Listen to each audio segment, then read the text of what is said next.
Good once-over. Giving us the once-over. Giving him the once-over. Give me a once-over. Down to give us the once-over. For a routine once-over. Once-over. Oh, just once-over lightly.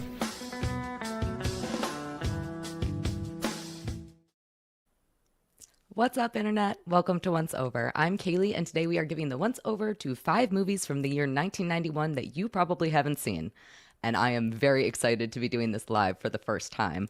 This is a little series that I've been doing for quite some time now, at least a couple of years, where we just talk about movies from any given year, and we talk about the ones that don't get talked about quite as much. Because, let's be honest, everybody knows Silence of the Lambs, which also came out in 1991, but we're going to be talking about some stuff that's a little bit more underground, and you might have missed, and they are movies that you should absolutely be seeing. So why 1991 today? I have no idea. I never know why I pick a year. I randomly picked it. I got lucky because one of my favorite movies of all time is in this year, so that's very exciting for me. I looked up a few different things that were also happening in 1991 to get us all pumped and excited for what movies we're going to be talking about. So 91 was the year that the Soviet Union dissolved. It was the year that Nirvana's Smells Like Teen Spirit came out. Obviously, Silence of the Lambs premiered. I think it was also Beauty and the Beast, I feel like, also came out that year. Seinfeld premiered that year. And Magic Johnson retired after announcing that he had HIV. So it was a very, very, very exciting year for pretty much everybody, right? But that's not what we are here to talk about. We are here to talk all about movies. I want to hear from you guys your favorite movies that came out in 1991. What were important things that happened to you in that year? Actually, now that I think about it, if 91 was in fact the year that Beauty and the Beast came out, 1991 was the first year that I ever saw a movie in theaters, if that's the case, because that was the first movie that I ever saw in theaters. So that's great. Very exciting. I'm seeing some movies in the comments here. We got Barton Fink. Barton Fink. Barton Fink. Freaked, absolutely. Battletoads was from 91. Was it? Oh, I believe that, but I feel like it feels so much earlier than that. I don't know. Another comment that I saw here in the comments, it was a little while ago, let me go ahead and find it, was everybody was looking at my thumbnail trying to figure out what movies we might be talking about. And I saw that the Flute Wizard was guessing that Once Bitten was one of the movies that we were going to be talking about today because the Flute Wizard noticed Laura Hutton in my thumbnail. And the answer is we are not talking about Once Bitten. I think that came out in 87. Instead, today, we are going to be talking about another movie that Laura Hutton was in, which is Guilty as Charged. I had never heard of this movie ever before. And if you look at the cover of it, you would be like, this seems like every single classic, like late 80s, early 90s, like dark comedy sort of thing. It was directed by Sam Irvin, who I think has directed tons and tons and tons and tons of movies, but I'm pretty sure that almost all of them are like Hallmark Christmas movies. But he knocked it out of the park with this movie. It is like a live action comic book movie about a vigilante justice kind of guy masquerading as a dark comedy, and Rod Steiger stars as a wealthy, very eccentric man. We're gonna look at him, don't worry, we got some clips, but his whole shebang is that he runs a secret underground electric chair operation because he's vigilante justice, you know. So with his assistant, he captures violent criminals who have escaped the law or legal punishment for one reason or another, and then he fries them in his own private dungeon. Completely insane. Let's check out a little bit of the trailer from this movie so that you guys can kind of get a feeling of what this dark comedy is like. Who are you? Justice. He's a vigilante. You've certainly picked an unusual hobby. Hobby? Oh no, my dear, this is not a hobby. And he's turning up the juice on creeps. Old enough to kill, old enough to die. So yes, that is Guilty as Charged. And you might have noticed we already talked about Rod Steiger is in there, but Steiger, I don't know how to pronounce names. You also probably noticed Isaac Hayes, the absolutely, absolutely incredible Isaac Hayes. There is a young Heather Graham in this movie. I think it was one of her first movie roles. We have Laura Hutton, obviously. Zelda Rubinstein from the Poltergeist movies, she is in this movie also. It is just like a jam-packed, stacked cast of amazing people. And the plot is basically that, this vigilante justice guy accidentally targets an innocent man, and then things go to complete chaos. It is hilarious. It is dark. There are over-the-top performances, satirical humor, campy action, which is exactly why this became so much of a cult classic or a cult curiosity almost, more than being a mainstream hit. I, in particular, really want to talk about some of the performances because Rod Steiger, still don't know. Somebody correct me. That's a hard thing to correct in a comment, isn't it? Huh? I think he does almost entirely dramatic roles. He was in, In the Heat of the Night? And I'm pretty sure that he won like the Oscar for that. So like drama guy. And instead of doing that in Guilty as Charged, he goes like full ham. He is goofy and silly.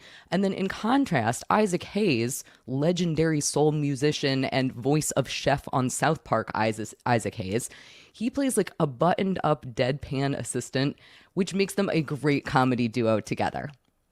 In addition to that, the electric chair of this movie, which we just got to see a little bit of in that little trailer there, it really takes a centerpiece. It is ridiculously theatrical and it feels pulpy and cartoonish and exciting. And it's all of the like fun excitement that you want to have in a movie like this. This movie is basically like, it's like if you had like Michael Keaton era Batman meets a grindhouse exploitation film is kind of how I want to describe this one. It is probably, if you watch it, it is probably not going to make your all-time favorites list. But if you do like dark comedies and you haven't seen this one, I highly, highly, highly recommend giving it a chance because it is funny and you will love it. Have any of you guys seen that one? I'm very curious. All right, let's check this out. We have Rob K here in the chat, $5. Thank you so much. Hi, Kaylee. Here's a super chat just to spite Tony from Hack the Movies. I love that so very, very much, Rob K. The battle between us has ended. I have beat Tony. I will always maintain that. Also, I've been thinking about, I don't think he's watching right now, so I can say this. I've been thinking about next year, after he does Boys Month in August, that I might do Girls Month in September. So, just saying, perhaps we'll have some fun with that, and we'll beat Tony in multiple ways next year. Sounds like fun, doesn't it? All right, next movie that we are going to be talking about. This is Breathing Fire. I love this movie. So I actually own 2 copies of this because I recently found it in the thrift store and I couldn't resist picking it up again. I was gifted this movie by 2 fans of Who Are These Podcasts, Brandon and Mandy, when we did a live event in Largo, Florida. And they were like, you have to watch this. It's absurd. It's so silly. It is like one of the goofiest, weirdest martial arts movies that you're ever going to see. I actually just saw, I think I saw Carl, the wonderful Carl from Who Are These Podcasts. He is in the chat right now. And I'm pretty sure that they gave him a copy of this movie too. It's crazy.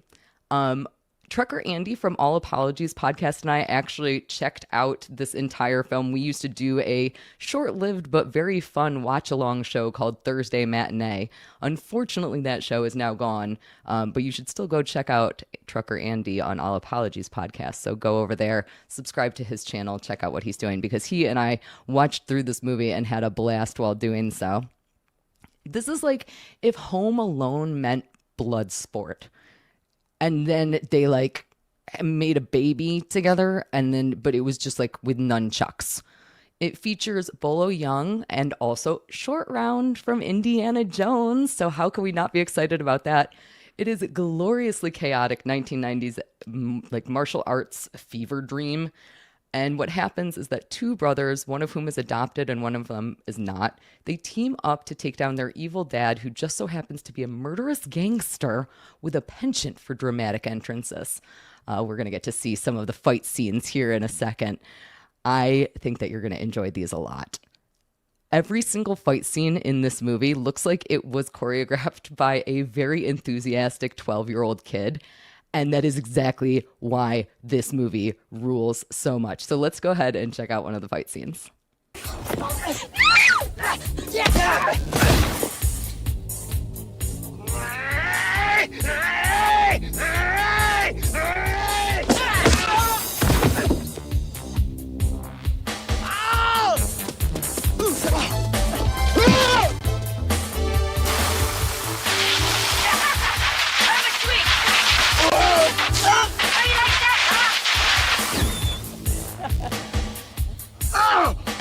Pay for that! So yes, that was hose used in martial arts movie. Hilarious. Absolutely amazing.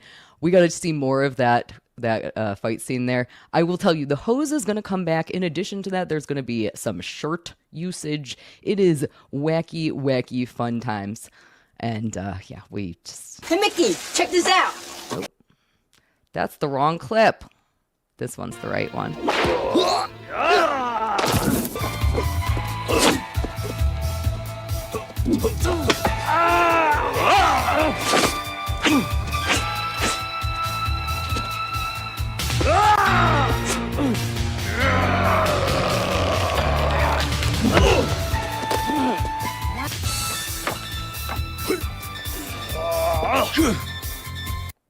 I love that you can just see the pad there. Like, they didn't even bother to cut that shot any better. You can literally just see him, like, oh my God, it's absurd.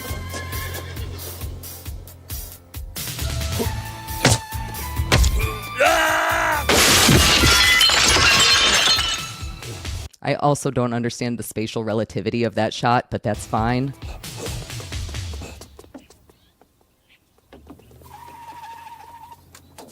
Don't worry, Uncle David. We got a plan to track them down.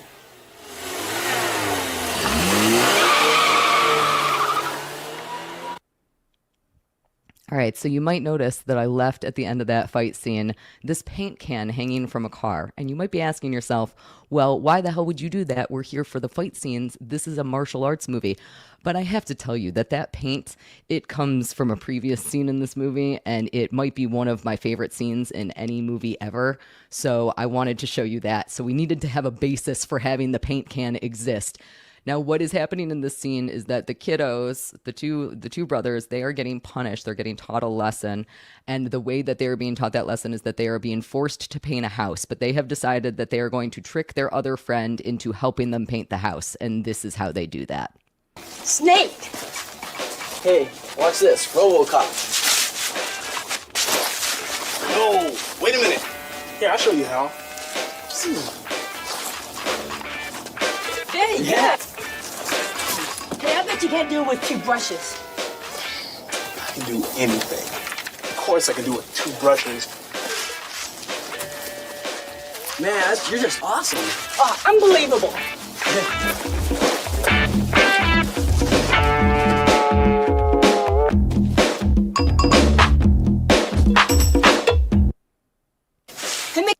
And that is how you paint a house. I love that movie so much. I am very curious if any of you guys have seen this one. I would highly recommend it. Oh, also, oh my God, I almost forgot. There is a fight scene in a bank vault that is filled with pizza. And there's kind of like this flying, like Simpsons flying hellfish subplot where there are keys inside of pizza slices. I don't know. I've seen this movie like 3 times and I still don't fully understand all of the plot because it's absurd. But this is where cinema peaked. I am very convinced because, come on, that's how I'm painting all the time. I'm never going to not do this when I'm painting a house from now on. It's so beautiful. It's so dang beautiful. All right, next up, we are going to be moving into something that is a little bit more highfalutin. We are moving to France. We are going to be talking about a movie directed by Jean-Pierre Jeunet and Marc Caro, who also directed Amelie, Micmacs. What else? Rules of Engagement is the wrong movie title, but there's a very long engagement. Maybe that's the one. I can't remember the name of that movie. The movie we're talking about is going to be Delicatessen, which of course also came out in 1991. And this is a post-apocalyptic dark comedy where food is so scarce that a butcher turns his apartment building into a front for alternative protein sources. That's right, we're going cannibalism with this one. So when a kind-hearted clown moves into the apartment complex, he falls for the butcher's daughter, which leads to a quirky, suspenseful fight against the cannibal landlords, and creaky pipes is how... Yeah, it's a weird one. It is the perfect mix of grim dystopia, absurd comedy, and dreamy romance, and it is all drenched in sepia tones. And in addition to that, this whole movie is shot almost entirely in one apartment building, so it has this extremely claustrophobic feel. I can't say enough good things about this movie in particular, but also Jeunet as a director. He has this ability to understand how the world can look beautiful that I feel like most people don't fully get. So we are going to go ahead and take a peek at it so you can see what I mean. What we're going to be looking at here is one of the most famous scenes in this movie. And this is going to be when different people who are living in the apartment complex are making beautiful music, both literally and figuratively.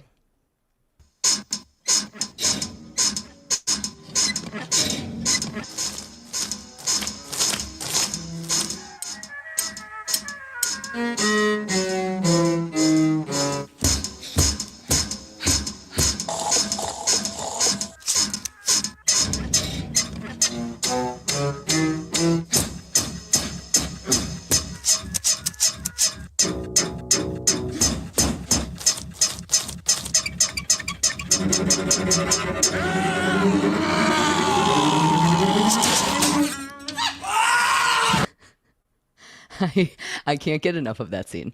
That is genius. That is orgasm is the same time that everything else is going awry. Hilarious. Amazing. It is a beautiful, beautiful movie. And it's kind of like a cousin to Sweeney Todd. Now, each movie features the sinister butcher type of a character who's profiting from human meat, but that is kind of where they divert. They're both extremely stylized, but Sweeney Todd has more of a like musical revenge story, whereas Delicatessen is surrealistic and dystopian. I guess Sweeney Todd is kind of more like tragic, and Delicatessen is a little bit more whimsical. That is what Jean-Pierre Jeunet is so good at, is whimsy. He understands whimsy so well. Now, this did become a cult hit worldwide. This became very, very popular. It proved that French post-apocalyptic cannibal comedies were a viable genre. There are now multiple movies in that genre, but this really made it. It took I was going to say it took one for the team, but that's not the right thing to say. It's just amazing. It's a great, great movie. Highly recommend it. All right. Next up, we are going to be getting into Reuben and Ed. This is one of my favorite movies of all time. It was directed by Trent Harris, and it is a buddy comedy about two eccentric men who go on a bizarre desert road trip.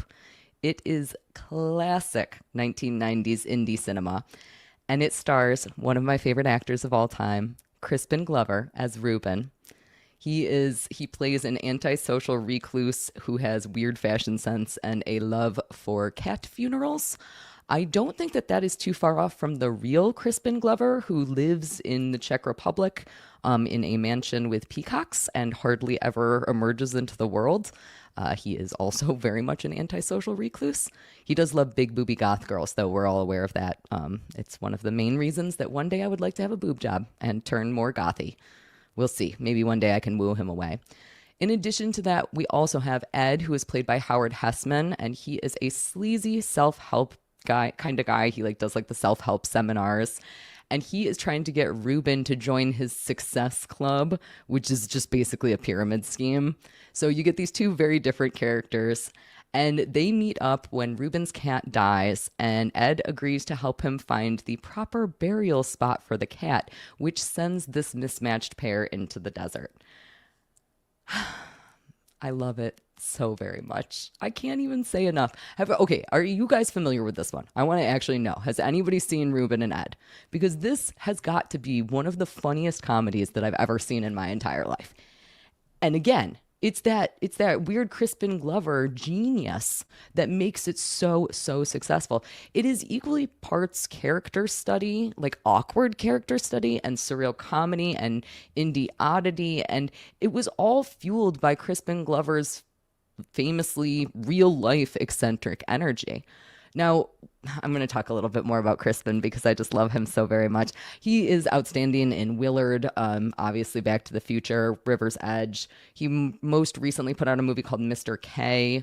I love his weird, crazy dance number in Friday the 13th, Part 4. That's like one of the most attractive things I've ever seen in my life. I'm trying to do the dance. It's not working because I'm not him.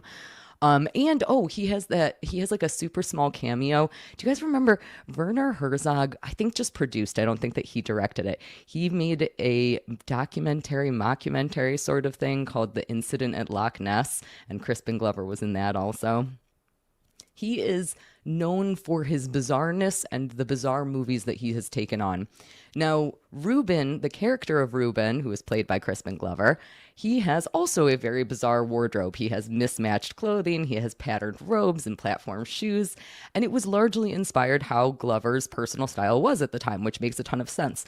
This totally blurred the line between actor and character, and in fact, you might actually recognize his character a little bit. So let's check out a little bit of Reuben and Ed so that you guys can see what I'm talking about, because I've just been blathering about it instead of showing it to you, because I just get so darn excited.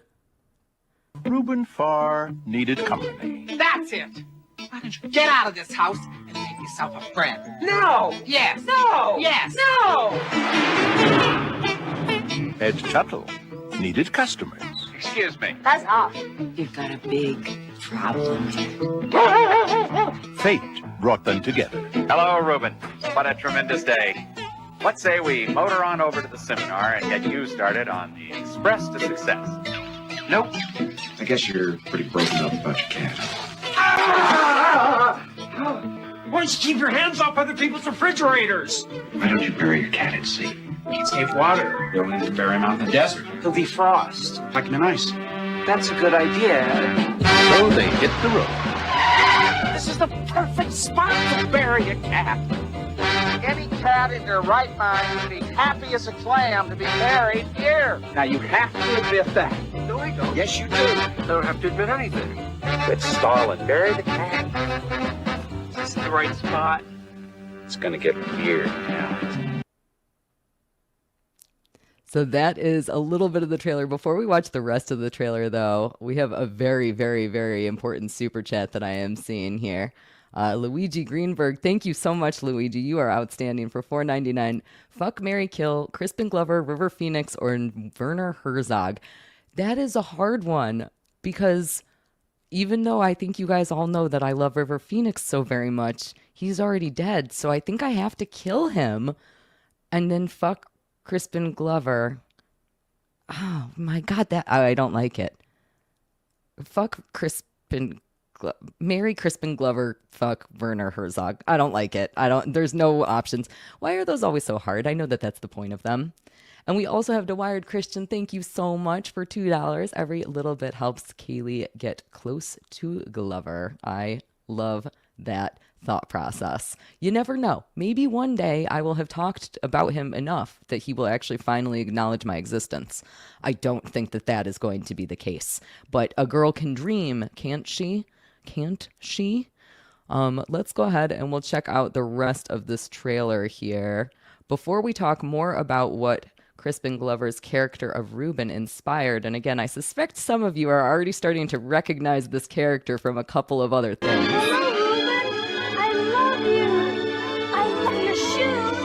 My cat can eat a whole watermelon. You're a king.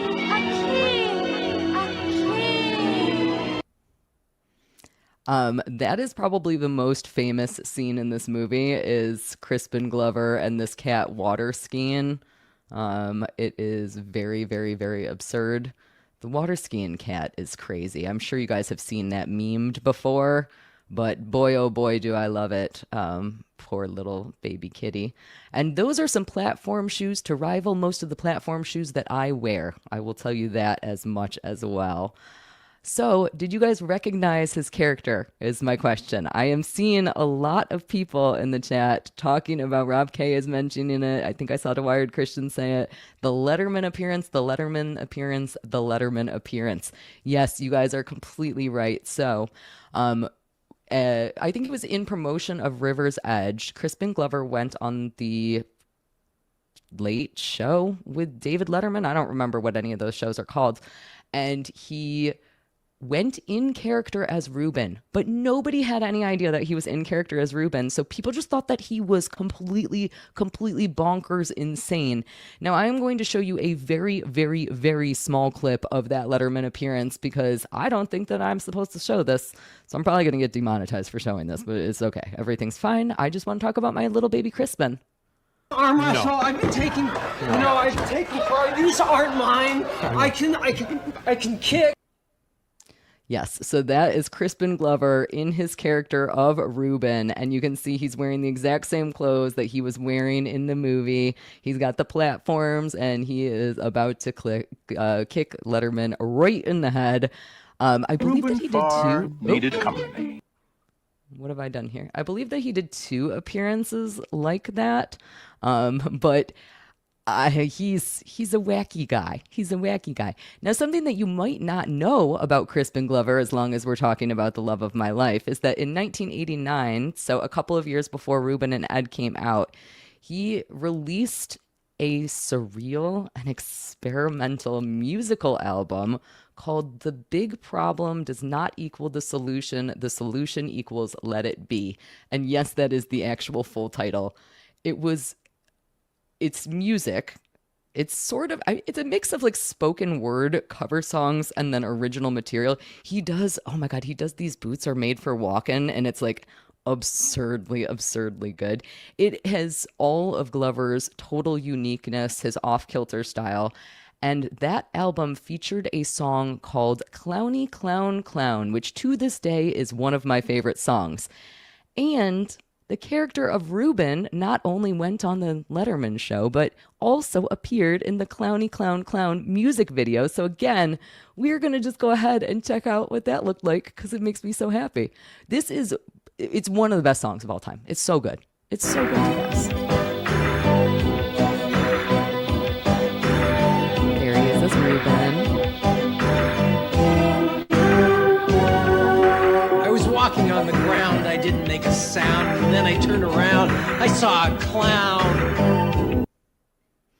Yep, so that's the love of my life, Crispin Glover, being very excited about his character of Reuben from Reuben and Ed. Now, if you guys have not seen Reuben and Ed, you really, really, really extra need to. If there's any movie on this list that you are wanting to check out, that you just stop what you're doing after you're done with this. We only have one more movie that we're going to be talking about today, and go watch that because, oh my God, it's so good. I'm pretty sure that you can find a copy of it on YouTube. I'm pretty sure that the whole thing is up on YouTube. So you should definitely go check that out pretty much immediately. It's super duper funny. I am just realizing that the last 3 movies that we're talking about today, so one was Delicatessen, then we had Reuben and Ed, and now we are moving into Shakes the Clown, all have some relation to a clown.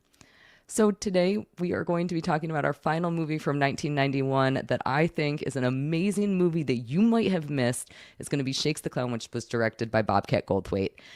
This has been referred to as the Citizen Kane of alcoholic clown movies, and I could not agree more with this statement. It is outstanding. This was Bobcat's directorial debut. He actually wrote, directed it, and starred in it as Shakes the Clown, who is a sad, drunken party clown who stumbles his way through the clown subculture of life. The world building in this movie is outstanding. This is the best world building in any movie ever. Every single time that I watch this, I 100% believe that I live in a universe where there are clown bars that only clowns go to, and that there's a rivalry between clowns and mimes, and that the rodeo clowns are different than the party clowns, and there's this hierarchy of this entire existence, and it's so silly and so absurd and hilarious. In this movie, also, a murder plot obviously somehow gets thrown into the mix. But mostly, this is just a straight-up comedy. And I am not a huge fan of Bobcat Goldthwait's actual, like, stand-up comedy. I think he's fine. I like Police Academy. I'm not a big fan of The Voice, let's be honest. But I think that he is one of the best directors that has ever existed. He is a truly, truly outstanding director. We're going to talk a little bit more about his filmography, but first let's check out some of the trailer of Shakes the Clown. We're looking for two-fisted action. I know karate. Well, I know the Vulcan nerve pinch. High drama. Hey, wait a minute. You clowns are on dope. And forbidden romance. You, might want to look somewhere else. What's your name? Shakes. Shakes the Clown. Oh, my head. I love it.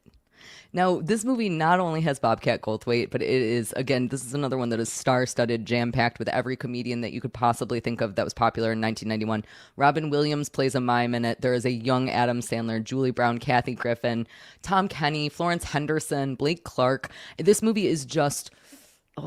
it's perfection. It's so good. It's so funny. It's so thoughtful. It somehow manages to pull at your heartstrings, even though you're watching drunken clowns go around and be assholes constantly.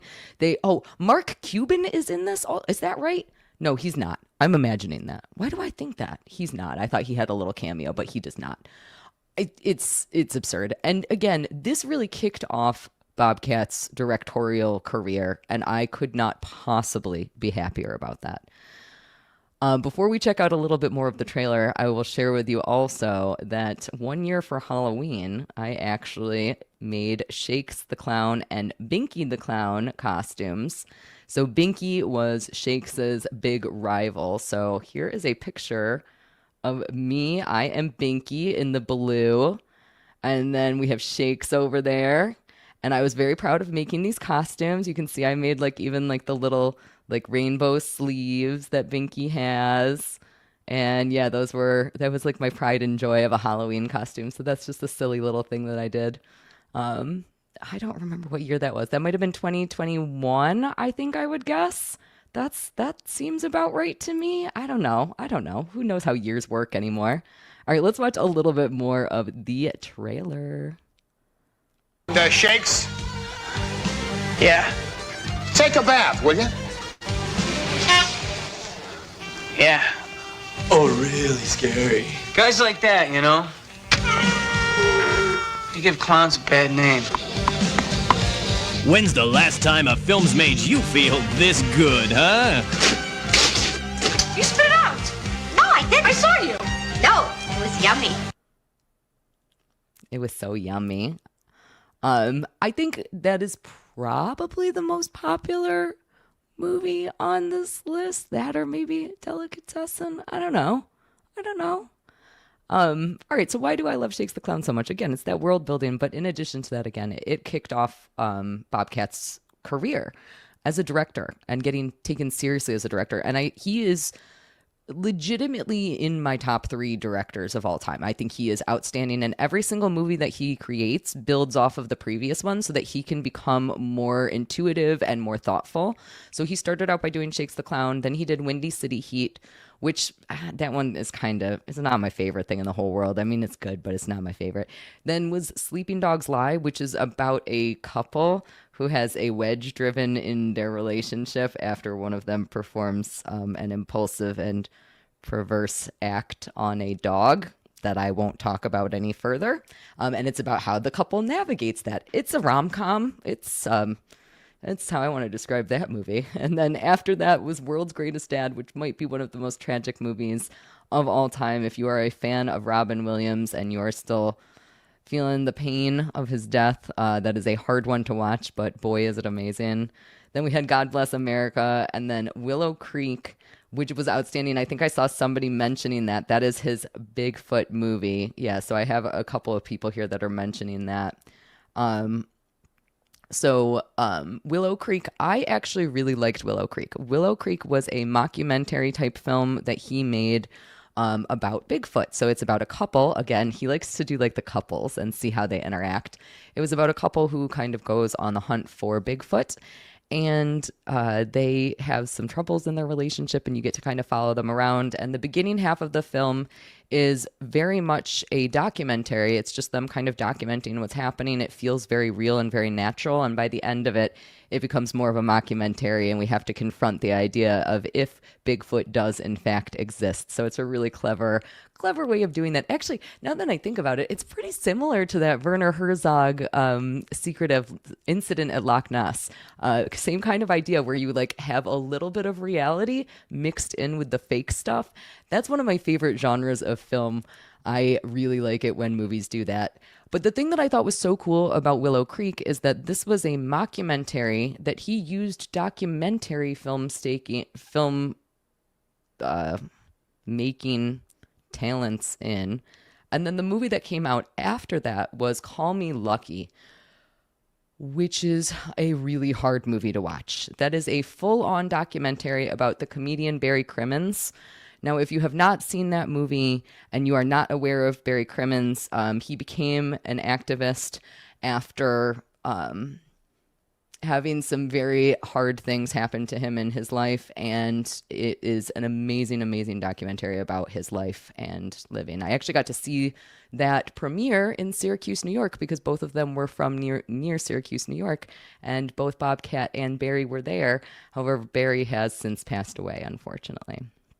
So yes, I do really, really, really love Bobcat Goldthwait and all of his movies, and in particular, Shakes the Clown. I just got reminded of something. I know this is not a movie from 1991, but I'm just going to tell you guys about another movie that you have probably missed, and I don't know if I can recommend it to you because it's a challenge. It's a sludge to get through. But the thing that reminded me of it is that I really like it when documentaries or movies that are like found footage have that realism in them, and that we blur the line between reality and what's happening in the movie. And you guys can probably tell that I like that a lot because I was just describing how much I love Reuben and Ed. And obviously Crispin Glover pulled his character of Reuben out of the movie and put him into David Letterman's face. But I really like it when movies kind of mess with my sense of reality, and I don't know when the line is where it becomes fake. And I think that one of the movies that has done that the best is a movie called August Underground Mortem. Now, August Underground Mortem was a movie directed by Fred Vogel. He did the Toe Tag Productions or Toe Tag Features. And it's a slaughter porn movie. It's not a snuff movie, but it is effectively a snuff movie. It's just about killing people and getting up close and personal with that, and it feels extremely, extremely real. And one of the things that I think is such a success about that film is that you don't know when. It's so well done that you don't know when things are fake. So, for example, somebody goes into a piercing parlor in that movie and they really get their ear pierced. For example, you see vomiting in that movie, and I'm pretty sure that it's real. So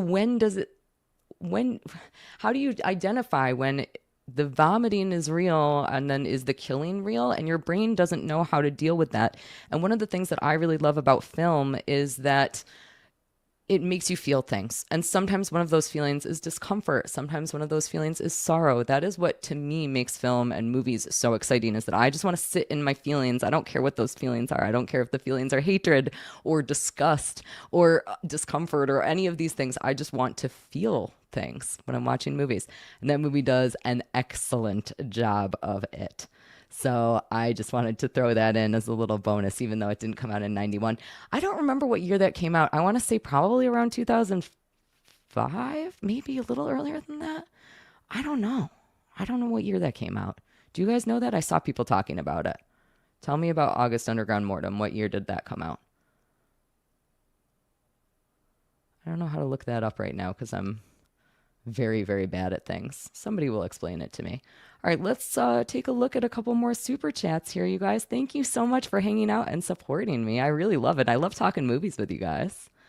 We have Tex Hula for $2. Thank you so much. Best movie of 91 is Frankenhooker. Did Frankenhooker come out in 91 and I didn't put it on my list? Oh, I'm stupid. Did that actually come out in 91? I don't understand how movies get their year. So, like, there's I have done a lot of research on this. I'm not a fucking idiot. I understand how it actually happens, but there is a new thing with Letterboxd specifically where I find that Letterboxd frequently disagrees with the year that everywhere else is assigning a movie, and I track my movies on Letterboxd, so maybe I just entirely missed that. Frankenhooker is outstanding, though. You are 100% correct about that, sir. And then we have I-80 murderer Ray DeVito for $6.99 Canadian. Thank you so much. Hi, Kaylee. I found your channel via TSN. I am listening to your library to fall asleep to. Your voice is amazing for ASMR. Thank you so much. I appreciate that very, very much. And I am glad that you are finding me through TSN. And DeWired Christian is telling me right now August Underground Mortem came out in 2003. Thank you. And Silent Shape is saying that Frankenhooker was 1990. See, this is why do they make the years so complicated? I don't understand that even in the slightest. Anyways, I was saying thank you again to I-80 murderer Ray DeVito. I really appreciate that you found me through TSN. There has been no better time than ever to go and support the Shuli Network, to go and support Who Are These Podcasts. Make sure, I suspect a lot of you guys are here because you guys follow those shows, but if you are not currently subscribed to those channels, please go support them. And if you happen to not be doing anything this weekend, I will be in the Catskills live with Who Are These Podcasts. We will be hanging out at Chrissy's Content House, and it is going to be absolutely amazing. We're going to have a dang blast. I will be there on Friday night for Who Are These Podcasts. And you can get tickets for that at WATPlive.com. So if you got nothing to do and you want to come and enjoy the beautiful Catskills at this beautiful time of year, it is, there's not a lot of better things to do. Not a lot of better things to do. Count Drahoon Presents is coming in with $1.99. Thank you so much. Love the stuff shirt. I love the stuff. I've had this pipe dream for a really long time that I am going to create a little fake trailer of, it's going to be a mashup of the stuff. And do you remember the Cool Whip commercials from like the mid 90s? They were like, "It's Cool Whip time, baby." I want to do a mashup of those two things. And I think that that would be really, really cool. But I have not had the time to edit that. Maybe one of these days. Anyways, that was our movies from 1991. That I think that you might have missed. Maybe you have seen them. Maybe there are plenty of other movies that I have missed from 1991 that you want to tell me about. I would love to hear all about them. I love talking movies with you guys. And I really appreciate you being here and hanging out and subscribing and liking and commenting and all those things. And I will see y'all soon. Bye.